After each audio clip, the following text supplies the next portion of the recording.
अस्सलाम वालेकुम। आप देख रहे हैं केएमबी टीवी इंटरनेशनल। नाजरीन, आज जलसागाह मेंढक कोबलंस के एरिया में इतनी बारिश और ठंडी हवा चल रही है कि वहाँ पे जलसागाह पर जो ड्यूटियाँ कर रहे हैं दोस्त, वो लुत्फ अंदोज हो रहे हैं।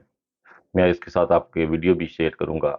बहुत ही ठंडा और खूबसूरत मौसम है और बहुत एंजॉय कर रहे हैं मेरे भाई।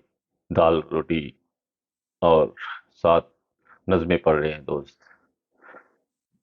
बहुत ही इस वक़्त खूबसूरत मंज़र है वहाँ पर और ठंडा अल्लाह ताला ने मौसम किया हुआ है वहाँ पर मेंढक का।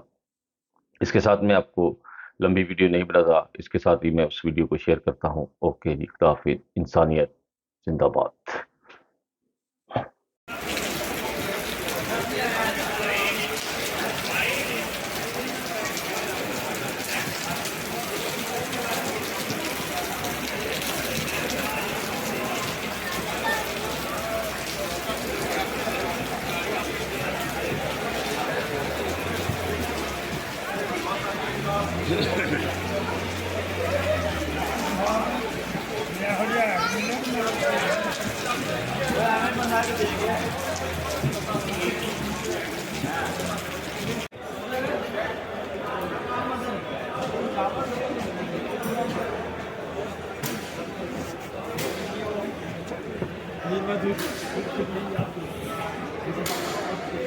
मगर दाल एक और खा ली।